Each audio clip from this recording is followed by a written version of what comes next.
Hello students, today I will be doing word by word explanation of the poem Ice and Fire by Edmund Spenser.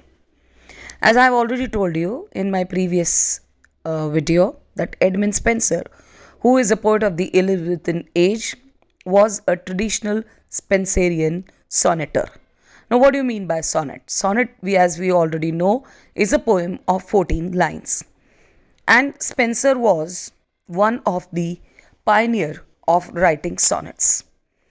The sonnets which he has written are actually love sonnets and they are included in his volume Amority. And this love, Ice and Fire is sonnet number 30 of the 89 sonnets which Spenser wrote to celebrate his love to Elizabeth Boyle. Now this sonnet is a truly passionate sonnet and it is displayed through a very fresh form. The poet starts with, "My love is like to ice and I to fire." So here we have a simile in the very first line where the poet compares his love to ice. Love here means his beloved to ice. So her love is as cold as an ice and I to fire. And he says that my love is as passionate and as heated as fire.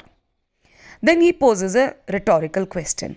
He says, "How comes it then that her cold so great is not dissolved through my so hot desire?"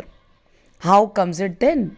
He says, how is it possible that her cold, that means her cold love, which is so excessive, which is so great, is not dissolved? Not dissolved means it does not melt. Through here means when it comes into contact with my hot desire, with my hot passionate love, because fire has the quality to melt everything. But her cold love, which is like ice, is not melted, it is not dissolved, it is not allayed, it is not reduced when it comes in contact with the hot passionate love of the poet. So this is something which is miraculous. But harder goes the more I her entreat. He says, as I entreat means as I approach her, as I go near her, instead of her cold love, which is like ice, instead of melting, it grows more hard, it grows more cold. So this is something which is wonderful, which is miraculous.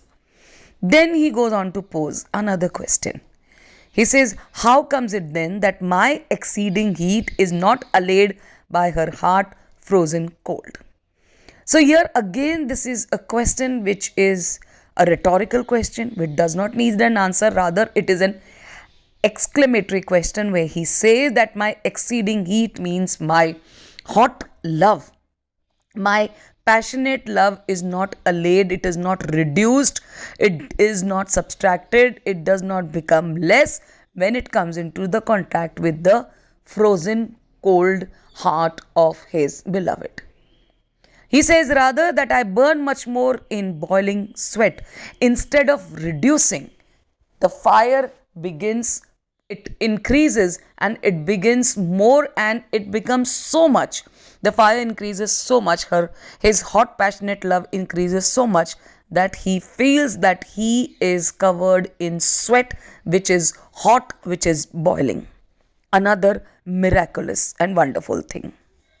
Then the poet goes on to say that when these two things, that is ice and fire, are acting or reacting very different to what is their basic nature, this is a miracle. He says, what more miraculous thing may be told? So the poet asks the reader, he says, do you know any more wonderful or miraculous thing? Then he says that fire which all things melt should harden ice. That fire which has the property to melt everything which comes into contact. It is actually hardening ice, means his hot, passionate love, which can be compared to fire, is actually making the ice more cold, more hardened.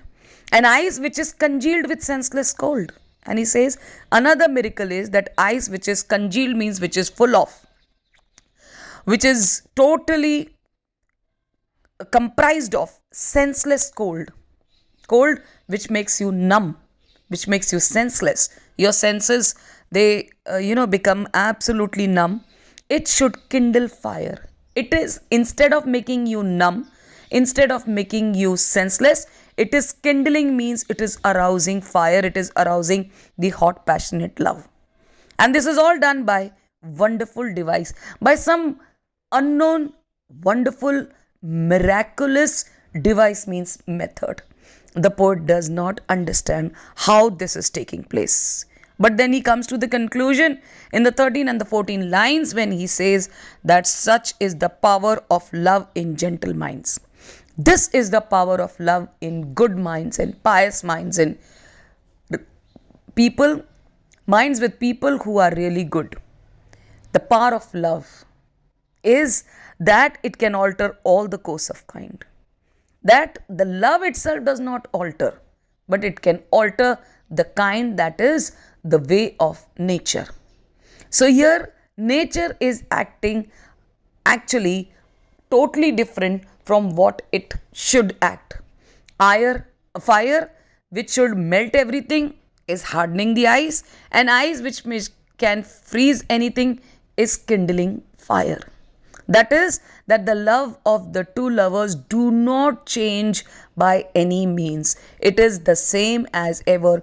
And this is the real character of true love, that it does not change with times or anything else. Thank you.